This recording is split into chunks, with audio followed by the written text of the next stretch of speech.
দর্শক, ইসমানী মির্জাপুর চা মুক্তবাগ অনুষ্ঠানে আপনাদের সবাইকে স্বাগত জানাচ্ছি। শুরুতেই জানিয়ে দেব আজকের শিরোনামগুলো। বানের পানি কমলেও কাটেনি বিপদ, ত্রাণ বিতরণে সমন্বয়হীনতা, দুর্গম অঞ্চলে মিলছে না সহায়তা।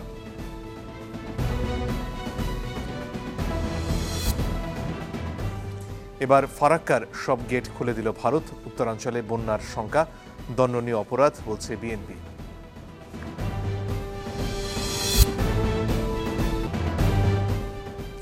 হত্যা মামলায় এবার জাসদ সভাপতি ইনু গ্রেফতার, জামাত নিষিদ্ধের আদেশ বাতিল হতে পারে কাল।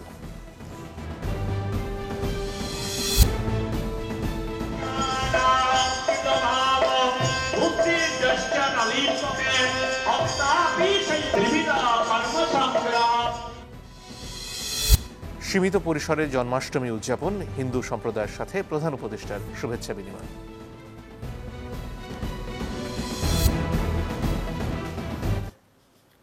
সনাতন ধর্মাবলম্বীদের জন্মাষ্টমীর শুভেচ্ছা জানিয়ে শুরু করছি। আপনাদের সাথে আছে আমি মঞ্জুর আল মতিন। আজকে আমরা দুটো বিষয় নিয়ে কথা বলতে চাই, দুটো আসলে পরস্পরের সাথে জড়িত। একটা হচ্ছে গিয়ে এই যে হত্যাকাণ্ড হয়ে গেল জুলাই এবং অগাস্টের শুরুতে, তার বিচার কিভাবে হবে, প্রক্রিয়াটা কি হবে, এবং এক্ষেত্রে আসলে কিভাবে প্রমাণগুলো, আলামতগুলো সংরক্ষণ করা প্রয়োজন, সংগ্রহ করা প্রয়োজন। দুজন সম্মানিত অতিথি রয়েছেন আমাদের সাথে। আছেন জনাব কাজী মাহফুজুল হক সুপন, তিনি সহযোগী অধ্যাপক, আইন বিভাগ, ঢাকা বিশ্ববিদ্যালয়, এবং আছেন জনাব জ্যোতির্ময় বড়ুয়া, ব্যারিস্টার ল, তিনি বাংলাদেশ সুপ্রিম কোর্টের আইনজীবী। আপনাদের দুজনকেই স্বাগত আমাদের এই অনুষ্ঠানে। শুরুতেই জনাব সুপন, আপনার কাছে আসতে চাই। এই যে এতগুলো হত্যাকাণ্ড, যার সংখ্যা বিভিন্ন সময়ে বাড়তে বাড়তে কেউ বলছেন 1000 পর্যন্ত হতে পারে, তারপরেও এখন আসলে মৃতের সংখ্যা কত সেটাই নির্দিষ্ট হয়নি, এবং যারা শহীদ হয়েছেন তাদের ব্যাপারে তথ্য সংগ্রহ করার জন্য কিছু কিছু ব্যক্তি উদ্যোগ দেখলেও সরকারি উদ্যোগ কতটুকু রয়েছে সে বিষয়ে প্রশ্ন রয়েছে। এই বিচার প্রক্রিয়াটা আসলে কেমন হতে পারে? কেউ বলছেন সেটা স্বাভাবিকভাবেই একটা হত্যা মামলা হিসেবে হতে পারে, কেউ বলছেন আন্তর্জাতিক অপরাধ যে ট্রাইব্যুনালটি রয়েছে সেই আইনের অধীনেও হতে পারে। আপনার কি মনে হয়? দুটোতেই হতে পারে। তো আমরা সম্প্রতি আইন উপদেষ্টার বক্তব্য থেকে যেটা জানলাম, যে উনি বলছেন এটা সম্ভবত আন্তর্জাতিক অপরাধ ট্রাইব্যুনাল যেটা আমাদের আছে সেটা দিয়ে হবে। এখন মামলাগুলো যেভাবে হচ্ছে, ওনার বক্তব্যের সাথে আমি এটা মিল পাচ্ছি না। যেমন আমি কয়েকটা উদাহরণ দিই, 3টা উদাহরণ। যে কাজলা ফুটওভার ব্রিজের গোড়ায় যে ছেলেটা মারা গেল, তার মা মামলা করতে গিয়ে 2 দিন আদালতে ঘুরেছে সিআর কেস করতে গিয়ে। প্রিয়র মা, উনি নিউ মার্কেট থানায় মামলা করতে গিয়েছেন, উনি 12 ঘন্টা বসেছিলেন। আর সর্বশেষ একটা মামলা হলো মিরপুরে জাসিব ইকবালের বাবা, উনি আমাদের যে আইসিটি ট্রাইব্যুনাল সেখানে উনি মামলা করেছেন। তাহলে এক একজন এক এক দিকে যাচ্ছেন। এটা কেন হচ্ছে? এটা যে একটা সাধারণ একটা ব্যাখ্যা আমাদের দেওয়া হয় নাই যে আসলে এই মামলাগুলি কীভাবে হওয়া উচিত। এবং আবু সাইদের মামলাটা যে হয়েছে একটা সিএমএম কোর্টে, ওই যে মামলাগুলি যেগুলো হয়ে গেছে সেগুলি আবার যদি আমরা আইসিটি ট্রাইব্যুনালে যাই, কীভাবে মামলাগুলি এখানে আসবে, সেটাও একটা নতুন ধরনের সমস্যা তৈরি করবে। তো এখানে আমার মনে হয় যে আমরা দেশ স্বাধীন হলো দ্বিতীয়বারের মতো, কয় তারিখে আমাদের? 5 তারিখ। আজকে হচ্ছে 26 তারিখ। এই এতটা সময় চলে গেল, এই সময়ের মধ্যে একটা সাধারণ বিবৃতি আসতে পারত যে মামলাগুলো আসলে কিভাবে হবে, কারা করবে, কিন্তু এই ধরনের কোনো রকমের কথা কিন্তু আমরা শুনি নাই। এখান থেকে একটা যারা শহীদ হয়েছেন এবং তাদের যে পরিবার, তাদের মধ্যে কিন্তু একটা আস্থাহীনতা তৈরি হবে, একটা হতাশা তৈরি হবে। এবং আমি যে কয়েকটা পরিবারের যে ইগুলো দেখে, ইভেন বিবিসিতে তারা সাক্ষাৎকার দিয়েছে, এবং সেখানে কিন্তু তাদের হতাশার চিত্রটা ফুটে উঠেছে। হয়তো আমাদের যে প্রাকৃতিক দুর্যোগ বা বিভিন্ন দাবি দেওয়ার যে দামাডোল আমরা দেখতে পাচ্ছি এখন, সেখানে হয়তো তারা অন্য জায়গায় একটু ব্যস্ত হয়ে গেছেন, হয়তো এখানে সময় দিতে পারেন না। কিন্তু আমার মনে হয় যে এটা আমাদের সর্বাগ্রে বিবেচনা করা উচিত ছিল যে মামলাটা আমরা কিভাবে করব, এবং মামলা করার জন্য যে চিন্তা আগে করতে হয় যে কি ধরনের আদালতে করব, কারা প্রসিকিউটর থাকবে, কারা বিচারক থাকবে, সবচেয়ে বড় যে বিষয়টা যে সাক্ষ্যগুলো আমরা কিভাবে সংরক্ষণ করব। হয়তো তারা করছেন, কিন্তু দৃশ্যমান কোনো চেষ্টা কিন্তু আমাদের চোখে এখনো পড়ে নাই যে সাক্ষ্যগুলো আমরা কিভাবে সংরক্ষণ করব। প্রতিটা মা, প্রতিটা গৃহিণী তার বারান্দা থেকে যে মোবাইল ফোনে ভিডিও ধারণ করেছেন, এটাও কিন্তু একটা এভিডেন্স। প্রতিটা অস্ত্র যেটা ব্যবহার হয়েছে সেটা একটা এভিডেন্স। প্রতিটা গুলির খোসা যেটা রাস্তায় পড়েছিল সেটা একটা এভিডেন্স। প্রতিটা বুলেট যেটা আমার শরীরে ঢুকেছিল যেটা বের করা হয়েছে সেটা একটা এভিডেন্স, আইন শৃঙ্খলা রক্ষাকারী বাহিনীর সদস্যদের মধ্যে যে রেডিও কমিউনিকেশন সেটা একটা এভিডেন্স, সোশ্যাল মিডিয়াতে যেগুলো এসেছে সেগুলো এভিডেন্স। এগুলোকে সংরক্ষণ করার মধ্যে দৃশ্যমান কোনো চেষ্টা আমরা কিন্তু এখনো দেখি নাই। এই ক্ষেত্রে দুটো ঘটনার ব্যাপারে প্রশ্ন করতে চাই। একটা হচ্ছে নাজিফের হত্যাকাণ্ড, ফার্মগেটে যাকে হত্যা করা হয়েছে, এই ঘটনার ক্ষেত্রে তার যে মেডিকেল সার্টিফিকেট সেখানে গানশটের কথা লেখা আছে, গুলিতে তার মৃত্যুর কথা লেখা আছে। এর পাশাপাশি যেখানে ফারহান ফায়াজকে হত্যা করা হয়েছে ধানমন্ডির 27-এ ঢাকা ন্যাশনাল মডেল কলেজের ছাত্র, তার সার্টিফিকেটে তেমন কথাও লেখা নেই যতদূর জানি। তো এই যে অবস্থা, এবং দুটো ক্ষেত্রে কোনোটাতেই সুরতহাল নেই, কোনোটাতেই পোস্টমর্টেম নেই, এই ক্ষেত্রে আসলে 302-এর মামলা প্রমাণ করা কতটুকু সম্ভব হবে? আমরা যদি হত্যা প্রমাণ করতে চাই, আমাদের কিন্তু আমাদের জ্যোতির্ময় দাদা আছেন, উনি যেহেতু প্র্যাকটিসে আছেন, যে তিনটা মূল যে দলিল একটা মামলার, এফআইআর, সুরতহাল এবং পোস্টমর্টেম রিপোর্ট, এটা আসলে অটোপসি রিপোর্ট নাম হওয়া উচিত ছিল, আমাদের দেশে আমরা পোস্টমর্টেম বা ময়নাতদন্ত বলি। এই তিনটা কিন্তু খুব গুরুত্বপূর্ণ তিনটা ডকুমেন্ট। এখন এই দুইটার মধ্যে যদি কোনো বিরোধিতা থাকে, ব্যত্যয় থাকে, এখানে কনভিকশন পাওয়াটা কিন্তু খুব মুশকিল হবে। একটা পোস্টমর্টেম রিপোর্ট থেকে আমরা আশা করি এখানে মৃত্যুর কারণ, মৃত্যুর আনুমানিক সময় এবং মৃত্যুটা কিভাবে ঘটানো হয়েছে উল্লেখ থাকবে। তো আমাদের দেশে সাধারণত ওপিনিয়নের জায়গায় হোমিসাইড বলা থাকে, তারপরে হ্যামারেজের কথা বলে, অতিরিক্ত রক্তক্ষরণ বলা থাকে। কিন্তু সুরতহালের সাথে যদি আমাদের ওই জায়গাটা না মিলে, এটা কিন্তু কনভিকশন বের করাটা খুব কঠিন হবে। তো এই জায়গাগুলোতে আমাদের যে ভিডিও বা ডিজিটাল এভিডেন্সগুলো খুব হেল্প করতে পারে। কিন্তু একটু মনে রাখতে হবে যে পোস্টমর্টেম রিপোর্ট কিন্তু খুব গুরুত্বপূর্ণ একটা রিপোর্ট, যেখানে আমরা মৃত্যুর কারণটা বলা আছে। তো এই রিপোর্টগুলো অনেক ক্ষেত্রে খুব তাড়াহুড়ো করে করা হয়েছে, এবং আমরা সমস্যায় পড়লে আমাদের যে দুর্বলতাগুলো আছে ফৌজদারি বিচার ব্যবস্থায় আমাদের চোখে ধরা পড়ে, যে ঢাকা মেডিকেলে খুব দ্রুতভাবে এগুলো করতে হয়েছে বিভিন্ন হাসপাতালে। এবং একটা সমস্যা হচ্ছে, আমাদের দেশে যে ডক্টররা এই পোস্টমর্টেম করেন, তারা কিন্তু শুধুমাত্র পোস্টমর্টেম করেন না, তারা রোগী দেখছেন, পড়াচ্ছেন। এটা আলাদা একটা সায়েন্স হিসেবে, আলাদা একটা ল্যাব হিসেবে কিন্তু আমরা তৈরি করতে পারিনি। আমরা কোথায় কোথায় ডাক্তারদের দোষ দিই, কিন্তু একটা পোস্টমর্টেম করা কিন্তু খুব সহজ কাজ না, এবং এটার জন্য তাদের আলাদা কোনো সম্মানই কিন্তু দেওয়া হয় না, যেটা পৃথিবীর সব দেশে দেওয়া হয়। তো এই জিনিসটা আমরা নিজেরাই তৈরি করি না। এখন হঠাৎ করে আমরা ভালো কিছু পাবো এটা আমরা আশা করি না। সুরতহাল রিপোর্ট, অনেক ক্ষেত্রে আমরা অভিযোগ শুনেছি, সুরতহাল রিপোর্ট যিনি করেছেন তার প্রশিক্ষণ নাই, এবং উনি নিজেই মৃত্যুর কারণ লিখে দিচ্ছেন সুরতহাল রিপোর্ট, এটা উনি পারেন না, ওনার এই দক্ষতাও নাই। তো এই সমস্যাগুলো কিন্তু হবে আমাদের এখানে। জনাব বড়ুয়া, আপনার কাছে আসতে চাই। এই যে একদিকে প্রথাগত আইনি প্রক্রিয়া, যেটার সমস্যাগুলোর কথা একটু আগেই জনাব সুপন বলছিলেন, এর পাশাপাশি আন্তর্জাতিক অপরাধ ট্রাইব্যুনাল এবং তার ক্ষেত্রে সাক্ষ্য আইনের ক্ষেত্রে যে পরিবর্তনগুলো করা হয়েছে, আরও অনেক ধরনের প্রমাণ আমলে নেওয়ার সুযোগ দেওয়া হয়েছে, সেই ক্ষেত্রে জনাব রানা দাশগুপ্ত, যিনি এর আগে এই ট্রাইব্যুনালের সাথে জড়িত ছিলেন, সম্প্রতি পদত্যাগ করেছেন, তিনি বলছিলেন যে এই আইন যেহেতু একটা বিশেষ প্রেক্ষাপটে করা হয়েছে, সে কারণে এই নতুন ঘটনায় জুলাই বিপ্লবে যা ঘটেছে সেটির বিচার আসলে এই আইনে করা দুষ্কর। আপনার কি মনে হয়? আমি আসলে ওনার সাথে একমত হয়েই বলতে চাই যে যথাযথভাবে যদি এই প্রক্রিয়াটাকে ওর মধ্যে ফিট করতে হয়, তাহলে আইনের অনেকগুলো জায়গা আছে যেগুলোকে আসলে সংশোধন করা খুব জরুরি। এভিডেন্সের জায়গায়, যেমন ধরেন ডিজিটাল এভিডেন্সের কথা সুপন ভাই বলছিলেন, ডিজিটাল এভিডেন্সগুলোকে অ্যাডমিট করার জন্য আপনার এভিডেন্স অ্যাক্টে ধরেন 69A বলে আরেকটা সেকশন যুক্ত করে সেটাকে অ্যাডমিসেবল করা হয়েছে। কিন্তু আইসিটির ওই আইনের মধ্যে ডিজিটাল এভিডেন্সগুলোকে আপনি কীভাবে অ্যাডমিট করবেন সেই জায়গাগুলো পরিষ্কার করার ব্যাপার আছে। ডিজিটাল এভিডেন্সে জোর দিচ্ছি এই কারণে, ঘটনার যে ব্যাপ্তিটা আপনি যদি ধরেন 15 তারিখ থেকে জুলাইয়ের 15 থেকেও যদি শুরু করেন, তাহলে 5ই আগস্ট পর্যন্ত আপনাকে ঘটনাগুলোকে ধরেন মাথায় রাখতে হবে।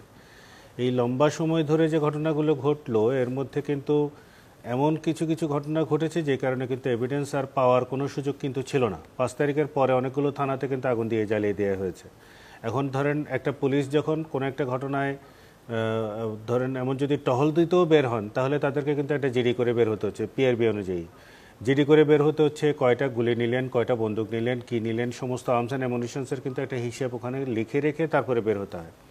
তাইলে ওই দিন ঘটনাস্থলে কে কে ছিলেন আপনাকে সেটা কিন্তু গিয়ে ডিজিটাল এভিডেন্স দিয়ে খুঁজতে হচ্ছে না। আপনি কিন্তু ওই জিডি খোঁজ করলেই পাবেন যে কতজন, কোন কনস্টেবল, কোন অফিসার কতটা অস্ত্র নিয়ে বের হচ্ছেন তার সমস্ত হিসেব লিখে রেখে যাচ্ছেন, এবং গুলি করার পরে কতটা খোসা উনি ফেরত আনছেন সেই হিসেবেও কিন্তু আবার জিডির মধ্যে ফেরত আসার পর আরেকটা জিডির মধ্যেও কিন্তু রাখতে হচ্ছে।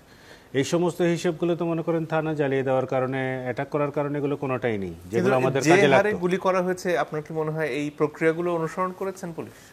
প্রক্রিয়ার ব্যত্যয় তো হচ্ছে প্রতিটা ক্ষেত্রেই, তাদের গুলি চালানোর ক্ষেত্রেই হচ্ছে তাদের যে অনুমতির প্রয়োজন ছিল, ঊর্ধ্বতন কর্তৃপক্ষের অনুমোদন কিংবা একজন এক্সিকিউটিভ ম্যাজিস্ট্রেটের সেখানে উপস্থিত থাকার যে বিষয়গুলো, এগুলো তো আসলে কোনোভাবেই মানা হয়নি। ব্যত্যয় হয়েছে প্রতিটা স্তরেই, কিন্তু ঘটনা হচ্ছে কিছু না কিছু হয়তো পাওয়া যেত, কারণ অ্যাটলিস্ট হয়তো এটা জিডি করে ওনারা বের হয়েছেন, যেটা ওনাদের প্র্যাকটিসের অংশ ছিল, এটা নিয়মিত একটা প্র্যাকটিস, যে কোন ভেহিকল নিয়ে, কোন অস্ত্রশস্ত্র নিয়ে কোথায় যাচ্ছেন সেই জায়গাটা অন্তত কিছুটা থাকতো। অর্থাৎ আমি বলছি যে অ্যাটলিস্ট আমরা খুঁজে দেখতে পারতাম যে ওখানে কি আছে, সেগুলো তো নেই। আলটিমেটলি আমাদের পাশাপাশি যে কেন্দ্রীয় পর্যায়ে সমন্বয়, কারণ যে মামলাগুলো হচ্ছে সেগুলোতে সাবেক প্রধানমন্ত্রী শেখ হাসিনা সহ কেন্দ্রীয় নেতৃত্বকে দায়ী করা হচ্ছে, সেই ক্ষেত্রে ধরুন প্রতিরক্ষা মন্ত্রণালয়ে যেভাবে ভাঙচুর বা লুটপাট হয়েছে বা গণভবন এবং প্রধানমন্ত্রীর কার্যালয়, সেখানে কি আসলে এই ব্যাপারে গুরুত্বপূর্ণ তথ্য থাকতে পারতো? এবং যে আড়ি পাতার কথা বলা হয় এবং তার একটা রিপোর্টও গণমাধ্যম বা সামাজিক যোগাযোগ মাধ্যমে ঘুরেছে, যেখানে মন্ত্রীরাও আসলে কি কথা বলছেন, কার সাথে বলছেন, তারও একটা প্রতিবেদন প্রধানমন্ত্রীকে দেয়া হতো, সেগুলো আসলে কোথায় পাওয়া যাবে? সেগুলো আমার কাছে যেটা মনে হয়েছে, যেভাবে প্রধানমন্ত্রীর দপ্তরটার ভাঙচুর করার জন্য সুযোগ করে দেওয়া হয়েছে, খুলে দেওয়া হয়েছে এবং একটি গার্ডও ছিল না, সেটাতে আমার মনে হয়েছে যে এটা খুবই ইচ্ছাকৃতভাবে করানো হয়েছে। কারণ একটা ছিল ইনোসেন্ট, সবাই ক্ষোভের মধ্যে গিয়ে সেই প্রধানমন্ত্রীর দপ্তর আক্রমণ করছেন। ওনার অধীনে কিন্তু 5টা মন্ত্রণালয়, সেখানে আপনার প্রতিরক্ষা যেরকম আছে ঠিক তেমনি কিন্তু বেজা কর্তৃপক্ষও কিন্তু উনি, বেজারও কিন্তু ওনার আন্ডার, অর্থাৎ বাংলাদেশ যে জোনের অর্থনৈতিক জোন সংক্রান্ত যে সমস্ত বিষয়গুলো, এরকম 5টা মন্ত্রণালয় ওনার হাতে।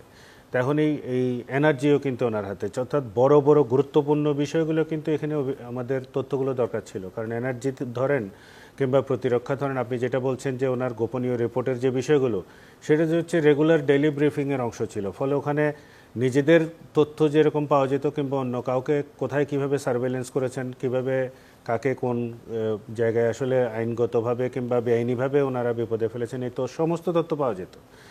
এনটিএমসিতে এখনও পর্যন্ত কিন্তু ক্লোজ হয়নি। এনটিএমসিতে যিনি দায়িত্বে ছিলেন তাকে গ্রেপ্তার করা হয়েছে, কোন একটা হত্যা মামলায় তাকে গ্রেপ্তার দেখানো হয়েছে।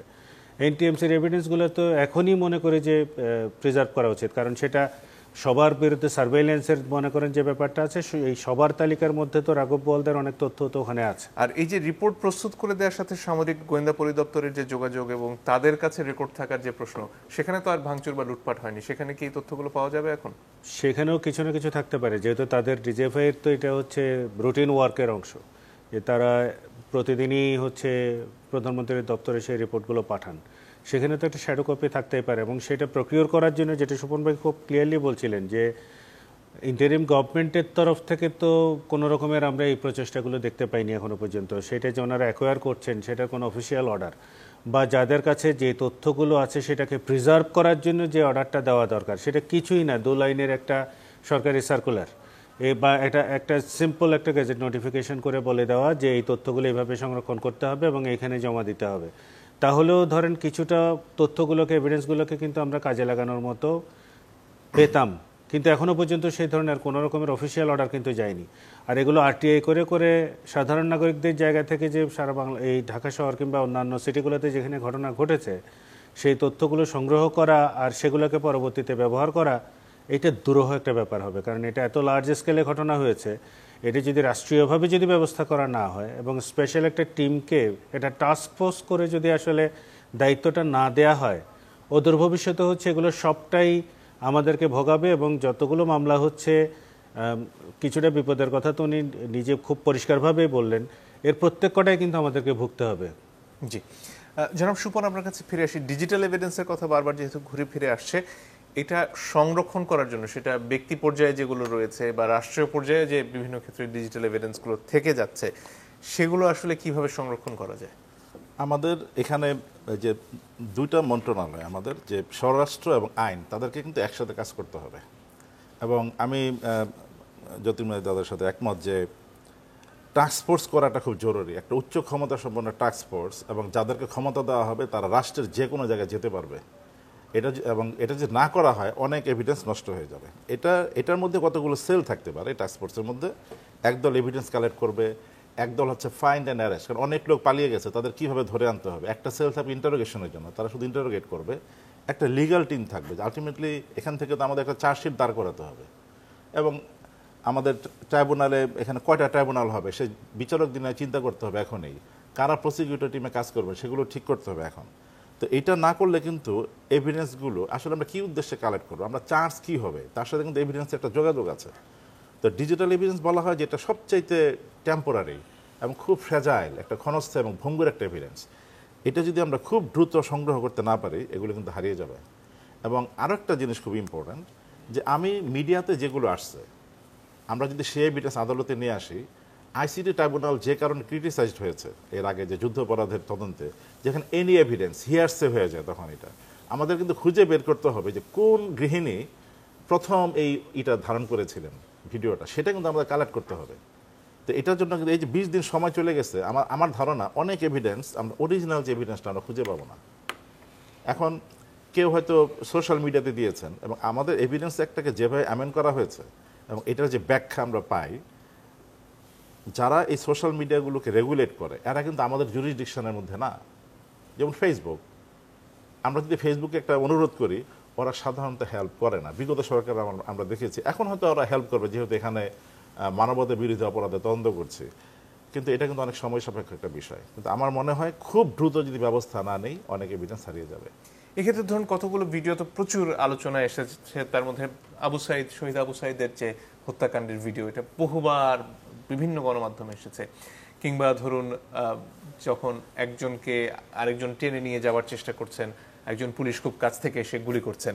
কিংবা নাজিফের হত্যাকাণ্ডের অনেকগুলো ছবি আছে, তার চারপাশে যে পুলিশরা ঘিরে আছেন তাদের চেহারা স্পষ্ট সেখানে দেখা যাচ্ছে।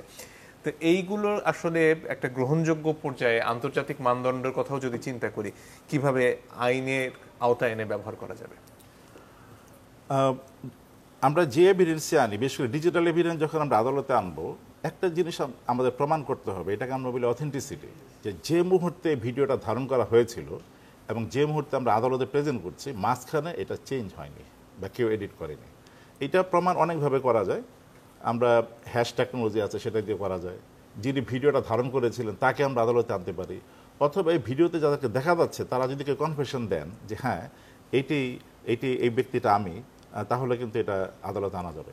তো মূল কথাটা হচ্ছে এই এভিডেন্সগুলোকে সংরক্ষণ করা, এগুলোকে আদালতে প্রমাণ করাটা, বা এটা আসলে এটাকে কেউ এডিট করেনি এটা প্রমাণ করাটা খুব কঠিন হবে না।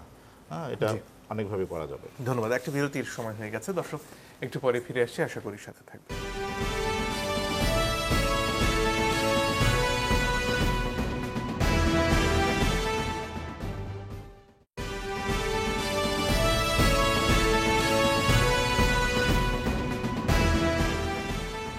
দর্শক, আপনারা দেখছেন ইস্পাহানি মির্জাপুর চা মুক্তবাগ। আমরা ফিরে আসবো জনাব জ্যোতির্ময় বড়ুয়া আপনার কাছে। আগের প্রসঙ্গে যদি কিছু যোগ করার থাকে করতে পারেন।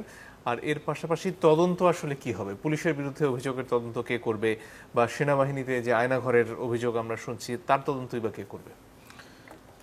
আমি আগের এভিডেন্সের জায়গাটাকে যদি শোভন ভাইয়ের সাথে একটু যুক্ত করি, সেটা হচ্ছে যিনি আসলে রেকর্ডগুলো করেছেন তাদেরকে যদি আসলে সাক্ষী হিসেবে প্রসিডিংয়ে আনা যায় প্রসিকিউশন টিমে, তাহলে হচ্ছে ওই ডিজিটাল এভিডেন্সগুলো প্রমাণ করার ক্ষেত্রে আর কোনো জটিলতা আসলে থাকবে না। তিনি নিজেই যদি তার এভিডেন্সটাকে আদালতে এসে প্রডিউস করেন, এবং এটা এভিডেন্স অ্যাক্টের আসলে একটা নিয়মও তাই, যে যিনি এভিডেন্সটা তৈরি করছেন, যেমন পোস্টমর্টম রিপোর্ট যে ডক্টর তৈরি করেন তাকে মার্ডার কেসের ট্রায়ালের সময় কিন্তু আদালতে এসে টেস্টিফাই করতে হয় যে এটা তার তৈরি করা রিপোর্ট, এবং তার সিগনেচারটাকেও হচ্ছে প্রদর্শনী হিসেবে রেকর্ড করতে হয়। তাহলে এখন এই বিষয়টা যদি থাকে তাহলে এটা ভালো কাজ হবে। তদন্তের জায়গাটায় যদি আসি, তদন্ত আসলে এই প্রশ্নটা তো দীর্ঘদিনের, যে পুলিশের বিরুদ্ধে যখনই অভিযোগ আসে সেটা তদন্ত করে হচ্ছে পুলিশ, ফলে এখানে কনফ্লিক্ট অফ ইন্টারেস্টের ব্যাপার আছে।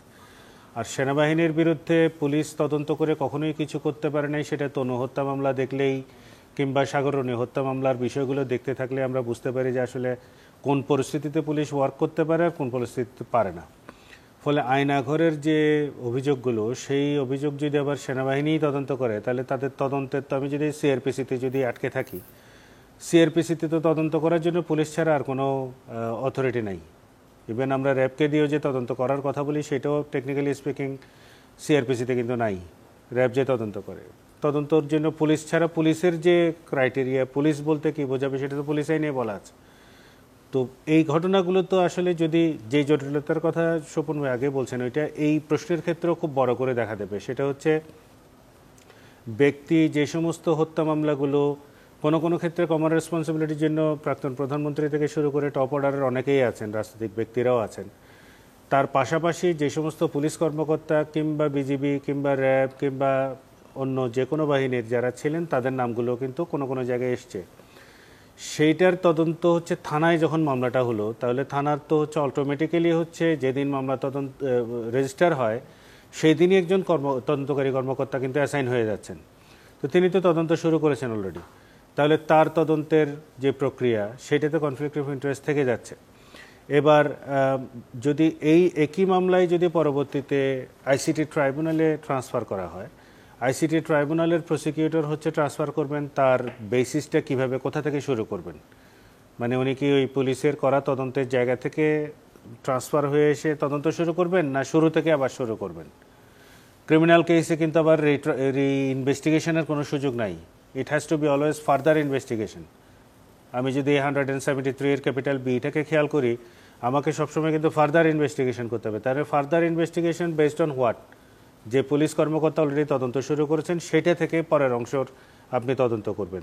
তো এইখানে কিন্তু জটিলতাগুলো থাকার সম্ভাবনা তৈরি হচ্ছে। শুরুতেই যদি বলে দেওয়া হতো যে এই ঘটনাতে মামলা আপনারা থানায় করবেন না, আমরা এই ইয়েকে আইসিটি ট্রাইব্যুনালকে এইভাবে কাজ করছি, এখানে এসে আপনারা এইভাবে মামলাটা দায়ের করেন, তাহলে কিন্তু এক জায়গায় যেত। তাহলে কমন রেসপন্সিবিলিটি অ্যাসেস করা কিংবা ইন্ডিভিজুয়াল যে ব্যক্তি গুলি করেছেন তার রেসপন্সিবিলিটি অ্যাসেস করা, পুরো জায়গাটা তখন একটা অথরিটির অধীনেই কিন্তু হতো। আমি মনে করি না যে এটা রেকটিফাই করা সম্ভব না, কিন্তু সেই উদ্যোগটা আসলে যত দ্রুত নেওয়া যায় ততই মঙ্গল। আদারওয়াইজ পুরো বিষয়টাই এমন একটা ক্লামজি সিচুয়েশন তৈরি হবে। আমরা যেহেতু সিআরপিসিকে এখনও পর্যন্ত কোনো সংশোধনের উদ্যোগ গ্রহণ করিনি, যেটা ভারতে গত মাসে আসলে তারা পরিবর্তন করে ফেলেছে, তারা পেনাল কোডটাও পরিবর্তন করে ফেলেছে। আমাদের ফৌজদারি বিচার ব্যবস্থার মধ্যে যে আইনগুলো 1800 শতকের আইন, সেই আইনগুলো দিয়েই তো চলছি। ফলে এখানে জটিলতা তৈরি হওয়ার সম্ভাবনা খুবই সমূহ সম্ভাবনা রয়েছে, এবং সে কারণে দ্রুততার সাথেই হচ্ছে এগুলোকে আসলে অ্যাড্রেস করাটা জরুরি বলে আমি মনে করছি। এখানে আন্তর্জাতিক অংশগ্রহণের বিষয় আসছে, জাতিসংঘের কিছু কিছু সদস্য এসেছেন, আরও সামনে আসছেন। এখানে জাতিসংঘ বলুন বা আন্তর্জাতিক অপরাধ আদালত বলুন, কিংবা ক্ষেত্র বিশেষে জাতিসংঘের তরফ থেকেও তো বিশেষ ট্রাইব্যুনাল গঠন করা হয়েছে, রুয়ান্ডার কথা আমরা জানি, ইউগোস্লাভিয়ার কথা আমরা জানি। সেই ধরনের সুযোগ বাংলাদেশে আছে কিনা, বা জাতিসংঘের ম্যান্ডেটটা এই মুহূর্তে আসলে কি? সেইটার একটা জটিলতা হলো যে আপনি জানেন যে 17ই জুলাই থেকে 1 আগস্ট পর্যন্ত ঘটনাকে কেন্দ্র করে অস্ট্রেলিয়া থেকে একজন আইনজীবী কিন্তু অলরেডি এই কমিউনিক ফাইল করেছেন। তো এই অভিযোগটা ততক্ষণ পর্যন্ত হচ্ছে মেনটেনেবল ছিল যতক্ষণ পর্যন্ত আওয়ামী লীগ সরকার ক্ষমতায় ছিল। 5 তারিখে যেহেতু আওয়ামী লীগ সরকার হচ্ছে আপনার ক্ষমতাচ্যুত হলো, এবং নতুন ইন্টারিম গভর্নমেন্ট এসে যখন বললো যে নিজেরাই আইসিটি ট্রাইব্যুনালে এইটার বিচার করবেন, তখন আপনি রোম স্ট্যাটিউটের আর্টিকেল 17 যদি খেয়াল করেন, সেই 17 অনুযায়ী সেখানে অ্যাডমিজিবিলিটির একটা প্রশ্ন আছে। অ্যাডমিজিবিলিটি প্রশ্নটা যদি আপনি ডিল করেন হচ্ছে এইভাবে যে কোনো স্টেট যদি আনএবল এবং আনউইলিং হয়, তাহলে হচ্ছে আইসিসি এটাকে তারা অ্যাডমিজিবল হিসেবে ধরে নেবে। তো স্টেট যেখানে বলছে তাদের নিজস্ব আইনে হচ্ছে বিচার করবে, তাহলে আইসিসিতে এখানে পাওয়ার এক্সারসাইজ করার কিছু নেই। যেটা এখনো পর্যন্ত হতে পারত সেটা হচ্ছে যে জাতিসংঘের যে টিমটা এসছে কমিশনের, হিউম্যান রাইটস কমিশনের, তাদের ম্যান্ডেট আছে, স্টেট না চাইলেও তারা এসে আসলে সদস্য রাষ্ট্রের এরকম যদি ক্রাইম এগেনস্ট হিউম্যানিটির ব্যাপার অভিযোগ থেকে থাকে, তাহলে তারা তদন্ত করতে পারবে। সেই তদন্তের পরিপ্রেক্ষিতে সেটাকে বেস করে হচ্ছে স্টেট একটা কমপ্লেন করতে পারে আবার আইসিসিতে। এখন স্টেটকে করতে হবে যদি তারা নিজেরা করতে না চায়, তাহলে স্টেট আবার যদি কমপ্লেন করে, তাহলে আবার প্রসিকিউটরের একটা ডিসক্রিশনারি পাওয়ার আছে। প্রসিকিউটর যদি মনে করেন যে সবগুলো সার্বিক অবস্থা বিবেচনায় যে সেটাকে তিনি অভিযোগ আকারে নিয়ে প্লেস করবেন, তাহলে সেটা করতে পারেন। যদি না করেন, সেটা আবার ফোর্স করার সুযোগ নেই, কারণ তার ডিসক্রিশন আছে। আবার উনি যে এই ট্রাইব্যুনালে নেওয়ার জন্য প্রপোজ করার পরে যারা অন্যান্য যারা ভ্যালিডেশনের প্রসেসের মধ্যে মেম্বার স্টেটরা যারা আরও আছেন তারা যদি সম্মতি না দেন সেক্ষেত্রেও কিন্তু আটকে যাওয়ার সম্ভাবনা আছে। ফলে আইসিটি ট্রাইব্যুনালে হওয়াটা হচ্ছে আমার কাছে মনে হচ্ছে এই মুহূর্তে যুক্তিযুক্ত, কিন্তু প্রস্তুতিটা অনেক ধীর গতিতে যাচ্ছে। আন্তর্জাতিক যে টিমগুলো আসছে তাদের যে রিপোর্ট, এখন যে টিমটা এসছে তারা হচ্ছে আসলে ফিজিবিলিটি টেস্ট করছেন, আসলে স্কোপিংটা করছেন যে কি তদন্তটা তারা করবেন সেটার হয়তো আগামী সময়ে খুব অদূর ভবিষ্যতে হয়তো আরেকটা টিম এসে তদন্তটা করবেন। তাদের টিমের যে রিপোর্টটা যাবে সেই রিপোর্টটা এখানে একটা গাইডিং প্রিন্সিপাল হিসেবে হয়তো কাজ করবে, কিন্তু আমার তো ইন্ডিভিজুয়াল ইনভেস্টিগেটর লাগবে এখানে। সেই প্রসিকিউটর টিম থেকে ইনভেস্টিগেশন করে এভরি ইন্ডিভিজুয়াল কেস সেগুলোকে তো তাদের এভিডেন্স কালেকশনের যে প্রসেস আর হচ্ছে হিউম্যান রাইটস ভায়োলেশনের জন্য ইউএন টিমের তদন্তর প্রক্রিয়া সেটা তো মোটেও একই না। একটা তো হচ্ছে টার্গেট, এটা একটা মামলা হয়েছে, যেমন ধরুন প্রিয়র মামলা যেটা নিউ মার্কেট থানায় হলো, সেই মামলাটাই ট্রান্সফার হলো হচ্ছে আইসিটি ট্রাইব্যুনালে। তাহলে সেই মামলাতে কি আছে কি নেই কিভাবে তদন্ত হবে সেই পুরো ব্যাপারটা তো হচ্ছে প্রসিকিউশন টিমকে এই কেসের উপর ভিত্তি করে ঠিক করতে হবে যে কাকে কাকে ওনারা কি ইনভেস্টিগেশন করবেন, কোন তথ্যগুলো চাইবেন। তো এইটা হচ্ছে হিউম্যান রাইটসের যে ভায়োলেশনের যে টিম আসছে তাদের মধ্যে তো কেস স্পেসিফিক রেকমেন্ডেশন থাকবে না, ওভারঅল একটা জায়গাতে একটা রেকমেন্ডেশন হয়তো থাকবে, সেটাকে একটা স্ট্যান্ডার্ড হিসেবে আমরা ইউজ করতে পারবো, কিন্তু সব কেসের ইন্ডিভিজুয়াল ট্রায়ালের জন্য সম্ভব হবে না। জনাব সুপন, আপনার কাছে ফিরে আসতে চাই। এই জুলাই থেকে 5 আগস্ট পর্যন্ত যা ঘটলো তার বোধহয় সবচেয়ে বড় সমস্যা হচ্ছে সংখ্যা, যে এত মানুষ নিহত হলেন এবং এই হত্যাকাণ্ডগুলোর সাথে এত মানুষ জড়িত, তারা পুলিশ সদস্য হন বা অন্যান্য আওয়ামী লীগের অঙ্গ সংগঠনের অংশ হন না কেন, বা তাদের নেতৃত্বে যারা আছেন কাদের কতটুকু এখানে অংশগ্রহণ, এই ব্যাপারে তদন্ত আসলে যদি পুলিশের উপর মানুষ নির্ভর না করতে পারে, পুলিশ তো এক্ষেত্রে অনেক ক্ষেত্রে অভিযুক্ত, তাহলে আসলে আর কে করতে পারেন? এখানে এই ধরনের তদন্তে পুলিশের উপরে ছেড়ে দেওয়াটা একদমই ঠিক হবে না, এবং এটা পৃথিবীর অধিকাংশ দেশ এগুলো করে না। ইভেন যে আমরা যে বর্ণবাদী সরকার ছিল ওরা কিন্তু ছাত্র মেরেছে অনেক 1969 থেকে 1993, এবং সেখানে যে তদন্তগুলো হতো পুলিশ করতো না তদন্তগুলো। তো আমাদেরও একই অ্যাপ্রোচে যেতে হবে। আমরা হয়তো তদন্ত আমাদের একটু চেঞ্জ করতে হবে। সাধারণত তদন্তকারী কর্মকর্তা থাকে একজন, এখানে একজন থাকতে পারে, কিন্তু তার সাথে আমাদের যে মানবাধিকার বিষয়ক এনজিওগুলো আছে এদের অনেকেরই কিন্তু ফ্যাক্ট ফাইন্ডিং করার দক্ষতা আছে, এরকম লোক নেওয়া যায়। যারা ফৌজদারি মামলার কৌশলী, এই ধরনের লোক এখানে দেওয়া যায় এদের সাথে। এরকমও করা যায় যে অনেক আন্তর্জাতিক যে ইগুলো আছে মানবাধিকার সংস্থা, ওদের কিন্তু অনেক এক্সপার্ট লোকজন আছে এখানে, সেখান থেকেও তাদের কাছ থেকে লোক আনা যায়। তো এখানে কিন্তু পুলিশ কিন্তু রাখতে হবে আইনের কারণে আমাদের একজন। তো একটা টিম করে এই তদন্তগুলো করা উচিত, যে একজন পুলিশ থাকবেন, খুঁজে বের করতে হবে এরকম পুলিশ কে আছেন যিনি একটা নিরপেক্ষ তদন্ত করতে পারবেন। পাশাপাশি এরকম মানবাধিকার কর্মী দেশ এবং দেশের বাইরে এবং আমাদের যারা প্রসিকিউটর আছেন সেখান থেকে রাখা যায় তদন্ত করতে। এখানে ধরুন বেশিরভাগ ক্ষেত্রে শেখ হাসিনা সহ আওয়ামী লীগের ঊর্ধ্বতন নেতৃত্বের নাম আসছে, কিন্তু অনেক ক্ষেত্রেই একেবারে নির্দিষ্ট করে ওই এলাকায় যারা অপরাধ করেছেন, যে ছাত্রলীগের কর্মী তার বন্দুক অবৈধ অস্ত্র থেকে গুলি করেছেন, M15 মতন ভারী রাইফেলের গুলি আমরা ক্ষেত্র বিশেষে হতে দেখেছি, পুলিশের অনেক সদস্য একেবারে মানুষের শরীরের দিকে তাক করে একের পর এক গুলি করে চলেছেন, এই ধরনের ভিডিও এসেছে। ক্ষেত্র বিশেষে সেনাবাহিনী এবং বিজিবির 2-1 সদস্যেরও এই ধরনের ভিডিও আমরা দেখেছি। এদেরকে চিহ্নিত করা কিভাবে যাবে এবং তারপরে আসলে এদের ব্যাপারে কিভাবে পদক্ষেপ নেওয়া? এখানে সবচেয়ে ভালো এভিডেন্স হচ্ছে আমাদের যে ভিডিও ফুটেজগুলো আমরা পেয়েছি বিভিন্নভাবে, কারণ এগুলি যে গুলি করছে আমরা জানলাম কিভাবে, সোশ্যাল মিডিয়া তারা দিয়েছে, এটা হচ্ছে আমাদের প্রথম এভিডেন্স। এগুলো আমাদের কালেক্ট করতে হবে। যারা ভিডিওগুলো করেছেন উনিও তো দেখেছেন ঘটনাটা, তার পাশে কেউ দাঁড়িয়েছিলেন, অনেকে এটা দেখেছে, তাদেরকে আমরা আনতে পারবো। এখানে ফরেন্সিক এভিডেন্সটাও একটা গুরুত্বপূর্ণ ভূমিকা রাখতে পারে, যদিও আমার মনে হয় যে রাষ্ট্রীয় উদ্যোগটা আমরা দেখিনি। যে এখানে যে অস্ত্রগুলো ব্যবহার করা হয়েছিল আমাদের উচিত ছিল 5 আগস্ট থেকেই এগুলোকে সিজ করা শুরু করা, যেগুলোকে আমরা সাক্ষ্য হিসেবে রাখবো। এরপরে যারা আহত হয়েছে তাদের শরীরে যে গুলিগুলো আছে সেগুলো কালেক্ট করা, যারা মরে গেছে পোস্টমর্টমের সময় তাদের শরীরে হয়তো অনেক সময় ফ্র্যাগমেন্টেড হয়ে যায়, সেই ফ্র্যাগমেন্ট কালেক্ট করা, অনেক সময় বেড়ে যায়, পাওয়া যায় না। অনেক বাড়িতে আমি দেখেছি ওয়ালের মধ্যে গুলির দাগ আছে, যেগুলো হাই ভ্যালোসিটি রাইফেলের গুলি, এগুলো কালেক্ট করা, এবং এগুলি দিয়ে কিন্তু আমাদের কিন্তু একটা ব্যালিস্টিক ল্যাব আছে সিআইডিতে, ওরা কিন্তু আমাদের হেল্প করতে পারবে যে এই গুলিটা, এই যে রাইফেলগুলো আছে, ঢাকা শহরে হয়তো 1000 রাইফেল ব্যবহার করা হয়েছে, কোন রাইফেলের গুলি এটাও কিন্তু একটা চমৎকার এভিডেন্স হবে। এবং ওই এভিডেন্স কালেক্ট করতে না পারলে যে মামলাটা ভেস্তে যাবে, বিষয়টা কিন্তু একদম এরকম না। কারণ এখানে আমাদের ডিজিটাল এভিডেন্স আছে, যারা সরাসরি ডিরেক্ট উইটনেস যাদেরকে আমরা বলি প্রত্যক্ষ সাক্ষী, তারা আছে এখানে। তারপরে মোবাইলের যে অবস্থান যার হ্যাঁ, এই ডাটাগুলো কালেক্ট করা হয়েছে কিনা এটা আমার সন্দেহ আছে এখন, যে ট্রাফিক এটা কতদিন পর্যন্ত থাকবে? এইটা 90 দিন পর্যন্ত থাকে সাধারণত। তাহলে তো এখনো খুব দেরি হয়ে যায়নি, কিন্তু রেখেছে কিনা, আবার কেউ হয়তো এটাকে এলিমিনেট করে দিয়েছে। কারণ আমরা কিন্তু জানি যে বিভিন্ন হাসপাতাল থেকে কাগজপত্র পত্রিকা মারফত আমরা জেনেছি, সে কাগজপত্র নাকি নিয়ে গেছে, মিডফোর্ড থেকে নিয়েছে, এরকম একটা বড় রকমের অভিযোগ। তো কিছু লোক এই সাক্ষ্য প্রমাণ ধ্বংস করার চেষ্টা করেছে, সেগুলো হয়ে থাকলে কিন্তু আমরা সেগুলো পাবো না। তো কোন অফিসার কোন জায়গায় ছিলেন ওই সময়ে, এই মোবাইল টাওয়ার ডেটা থেকে কিন্তু আমরা এগুলো বের করতে পারবো। এটাও কিন্তু একটা চমৎকার এভিডেন্স হবে যে আপনি ওই জায়গাটা ছিলেন কিনা, যেটা ক্রাইম সিন বলছি আমরা, ওই জায়গাটা ওই সময়ে।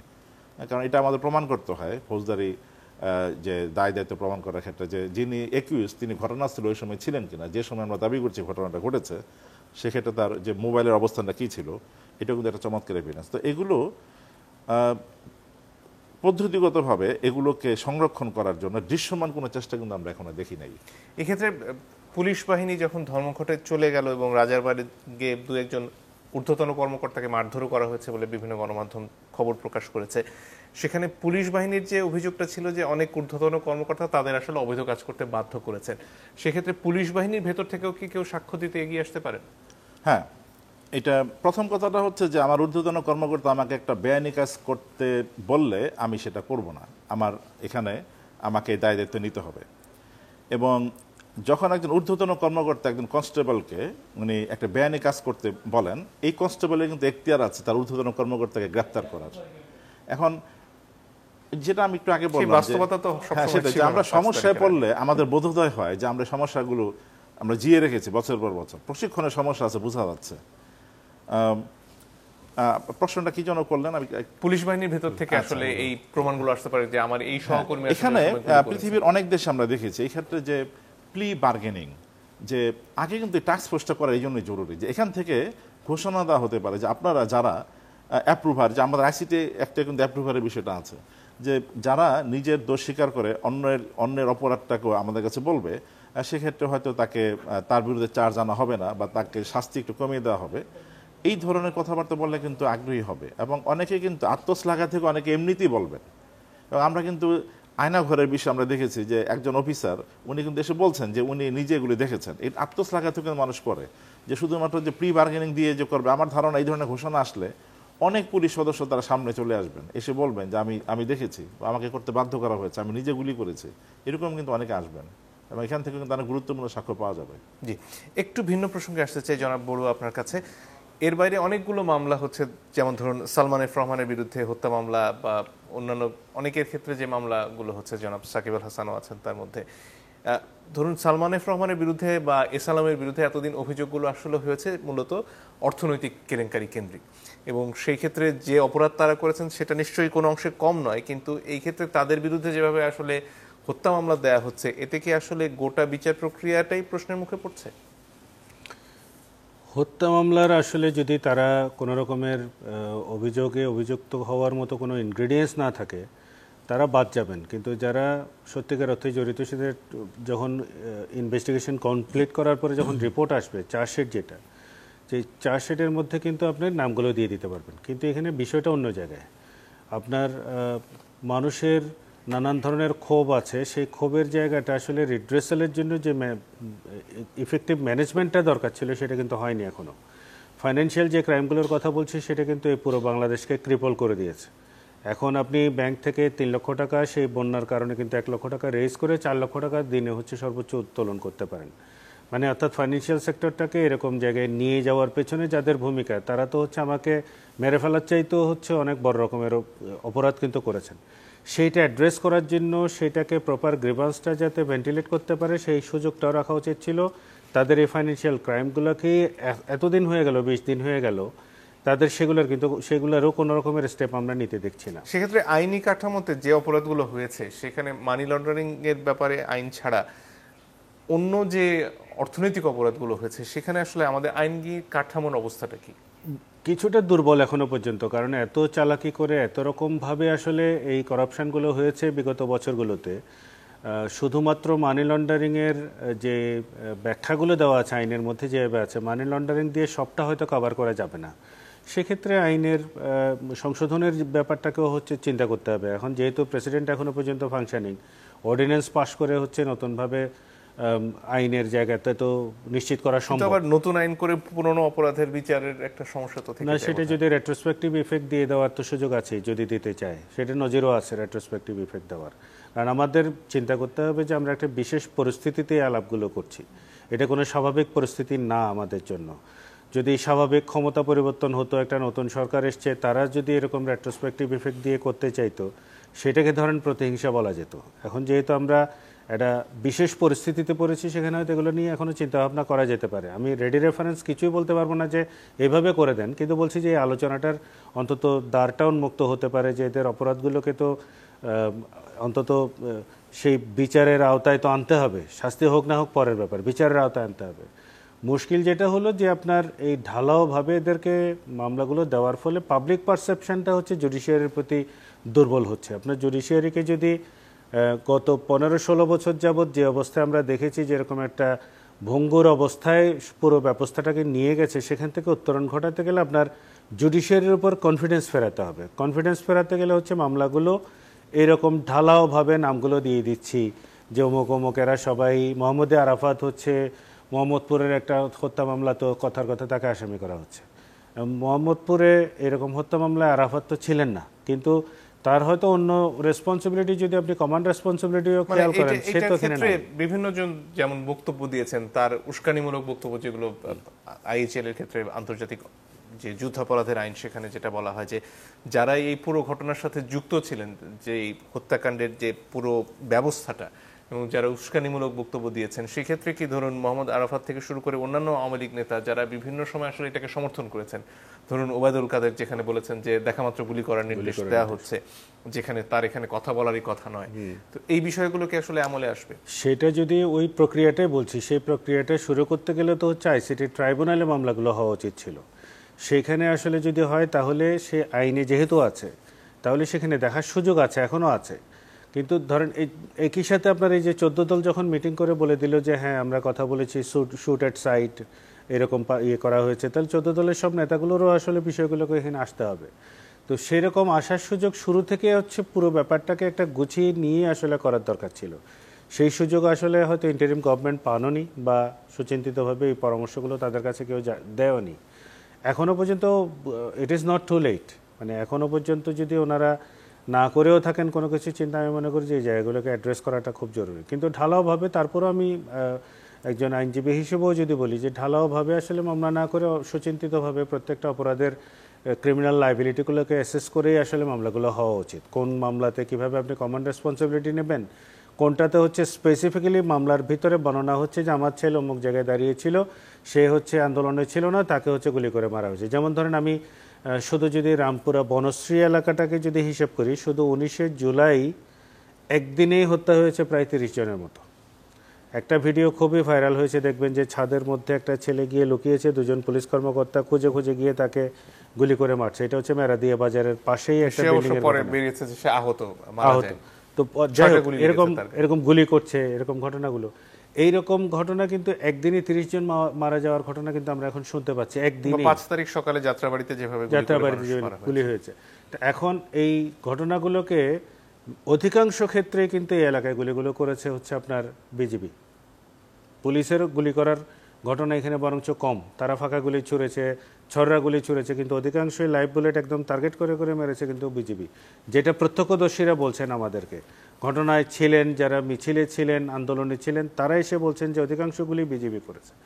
এখন এই যে বিজিবি করেছে বলার পরে যখন আপনি এফআইআরটা তৈরি করছেন, তখন তো আপনি ওইভাবেই হচ্ছে এফআইআরটাকে সাজাচ্ছেন, কিন্তু নামটা শুরুতেই থাকছে হচ্ছে ওনাদের অমুক অমুকের নির্দেশে এই ঘটনাগুলো ঘটেছে।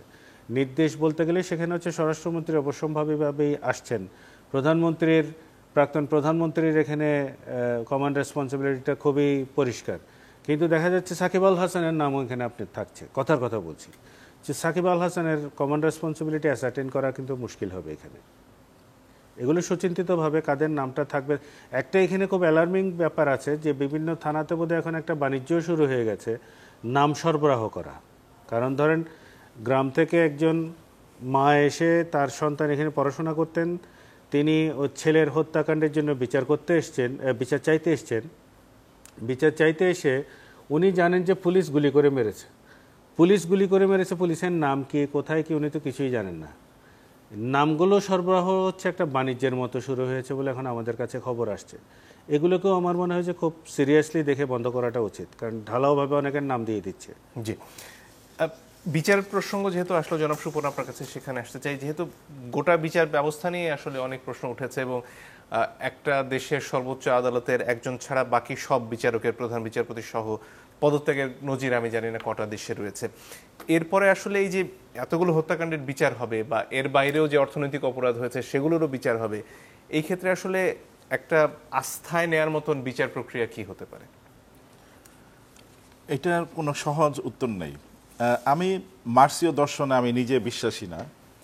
কার্ল মার্কস একটা অসাধারণ মন্তব্য করেছিলেন যে একটি পুঁজিবাদী সমাজ ব্যবস্থায় বুর্জোয়ারা সবার আগে নিয়ন্ত্রণ আরোপ করে ক্যাপিটাল এবং লেবার, এই দুইটার উপর নিয়ন্ত্রণ নেওয়ার পাশাপাশি অবধারিতভাবে তার আরেকটা জিনিসের উপর নিয়ন্ত্রণ নিয়ে আনে, সেটা হচ্ছে আইন তৈরির যে প্রক্রিয়া প্রণয়নের। এবং এই কারণে পুঁজিবাদী সমাজ ব্যবস্থায় যে আইনগুলো তৈরি হয় সেগুলো সাধারণত পুঁজিবাদীদেরই সমর্থন দেয়। এবং আমরা যদি আমাদের এখনকার পার্লামেন্টটা দেখি, সর্বশেষ যে পার্লামেন্ট, সেখানে কিন্তু বেশিরভাগ ব্যবসায়ী ছিলেন এবং আমাদের আইনগুলো কিন্তু ওরকমই। এবং যে কারণে অর্থনৈতিক যে অপরাধগুলো আমরা আসলে প্রমাণ করতে পারি না। এবং একটা আগন্তুক ছবিতে একটা চমৎকার ডায়ালগ আছে যে টাকা কর্পূর্ণ ডুবে যাবে, যে সারা পৃথিবীতে আমরা দেখি যে আর্থিক যে অপরাধগুলো ধরাটা খুব সহজ, কিন্তু আমাদের দেশে হয় না। তো এই যে আমরা আদালত দেখছি, এটা কিন্তু আমাদের এই যে আমরা 50 বছর ধরে তৈরি করেছি এই ব্যবস্থাটা, এবং যেভাবে আমাদের বড় বড় নেতারা সংবিধানটাকে মানেননি, সর্বোচ্চ যে এইটা আমাদের একদম বঙ্গবন্ধু থেকে শুরু করে সর্বশেষ শেখ হাসিনা পর্যন্ত সংবিধানটাকে না মানার যে প্রবণতা, এই প্রবণতা থেকে কিন্তু আমরা তৈরি করেছি যে আমরা ঠিক করতে পারিনি উচ্চ আদালতে বিচারক আমরা কিভাবে নিয়োগ করব। রাষ্ট্রের যে রাষ্ট্রপ্রধান, উনি যে তার প্রেসিডেন্সিয়াল প্রেরোগেটিভ প্রয়োগ করছেন, এইটাও তারা ঠিকমতো প্রয়োগ করেন নাই। ইচ্ছা মতো বিচার প্রক্রিয়া শেষ হয় নাই, উনি ক্ষমা করে দিচ্ছেন খুনের আসামি। তো এগুলো একদিনে তৈরি হয় নাই। তো এগুলো আমরা এই যে এই সরকার কতদিন থাকবেন আমরা ধারণা করতে পারছি না। এখন এরা এসেই কিছু একটা চেঞ্জ করলে যেটা সাস্টেন করবে বেশি দিন, বিষয়টা এরকম না। এই মনস্তত্ত্ব আমরা তৈরি করেছি অনেক বছর ধরে, এটা খুব সহজে পরিবর্তন করা যাবে না। এবং যদি কোনো পরিবর্তন করে আমরা দেইও, এখন একটা রাজনৈতিক সরকার ক্ষমতা আসার পরে হয়তো সেগুলো চেঞ্জ হয়ে যাবে। তো তারপরও কিছু কিছু কাজ আমরা করতে পারি, যেমন আমাদের সংবিধানটা আসলে এরকম একটা অবস্থায় গেছে, এটা আসলে অকার্যকর একটা দলিল হয়ে গেছে অলমোস্ট, এটা দিয়ে কোনো কাজ করা যাবে না। এখন তো সরকার আসলে সংবিধানের বাইরে গিয়ে কাজ করছে। তারপরে তার একটা ন্যারেটিভ দাঁড় করাবেন হয়তো পরবর্তীতে, যে আমরা আমরা আমরা বৈধ ছিলাম বা বৈধ থাকার চেষ্টা করেছি। তারপরে আইনগুলো যেগুলো হয়েছে, অনেক সমস্যা আছে আমাদের আইনগুলোতে। এবং আমাদের দেশে সাধারণত 20 বছর পর পর একটা বড় অ্যামেন্ডিং এবং রিপিলিং অ্যাক্ট হয়। 1984 সালের পরে কিন্তু আর হয় নাই। আইনগুলো অনেক যেটাকে আমরা বলি আইনের জ্যাম, অনেক বাজে আইনের একটা স্তূপ তৈরি হয়েছে আমাদের, যেগুলো আসলে কোনো কাজে আসছে না। তারপরে আমাদের যে দেওয়ানি বা ফৌজদারি যে মামলাগুলো আমরা করছি, পুলিশের সাথে প্রসিকিউশনের যোগাযোগ নাই। পুলিশ যা কি করছে আমরা দেখছি যে অধিকাংশ হচ্ছে মিথ্যা মামলা। বাংলাদেশে ফৌজদারি মামলায় কনভিকশন রেট হচ্ছে এখন, যেটা খুব জেনারেস একটা এস্টিমেট, 9.6%। মানে 1000টা মামলায় 96টা মামলায় কনভিকশন হচ্ছে, এবং সেগুলো আপিলে গিয়ে আরও খারাপ অবস্থা হচ্ছে। এর মানে হচ্ছে আমাদের দেশে যারা দাগি আসামি তারা আমাদের মধ্যেই আছে, তারা কেউ জেলখানায় নাই। এটা কিন্তু খুব খারাপ কথা আমাদের জন্য। তো এগুলো আমরা তৈরি করেছি, এবং এগুলো খুব অল্প সময় 3 বছর বা 4 বছরে এগুলো পরিবর্তন করা যাবে না। আমাদের যে আমরা প্রসিকিউটর সার্ভিস, এখানে যাদেরকে নিয়োগ দেওয়া হচ্ছে পিপি হিসাবে, এরা মামলাগুলো প্রেজেন্ট করতে পারছেন না, এবং বেশিরভাগ মামলায় হেরে যাচ্ছে সরকার। এবং আমাদের যে বার কাউন্সিলগুলো, ইলেকশনের আগে নেতারা দৌড়াদৌড়ি করেন, এবং তারা যে আইনজীবীদের যারা সদস্য, তাদের কাছ থেকে তারা চাঁদা নিচ্ছেন একটা বড় অঙ্কের। এই টাকাটা দিয়ে আসলে তারা কি করছেন? তারা কি আসলে কোনো এদের পেশাগত দক্ষতা উন্নয়নের জন্য কোনো কাজ করছে কিনা, প্রশিক্ষণ নিচ্ছেন কিনা, আমরা এগুলো চোখে পড়ছে না। আগে বার কাউন্সিল যারা নতুন আইনজীবী হতো তাদের একটা ট্রেনিং দেওয়ার ব্যবস্থা করতো, সেটা এখন নাই। তো সব জায়গায় ব্যবস্থাপনা আমরা দেখছি, বিচার ব্যবস্থা এখানে আইনজীবীরা হচ্ছে প্রাণ, এখানে বিচারকরা, আদালত ব্যবস্থা, এখানে বাজেটও কম আমাদের। এবং আমেরিকার যে FBI, ওরা কিন্তু সরাসরি আমেরিকার যে ডিপার্টমেন্ট অফ জাস্টিস তার আওতায় কাজ করছে। বাংলাদেশে কিন্তু পুলিশের একটা ব্রাঞ্চ থাকা উচিত ছিল যারা উচ্চ আদালতে কাজ করবে এবং যারা মামলার বিভিন্ন যে প্রমাণ এবং সাক্ষ্য তারা সংগ্রহ করবে, সেটা কিন্তু আমাদের দেশে নাই।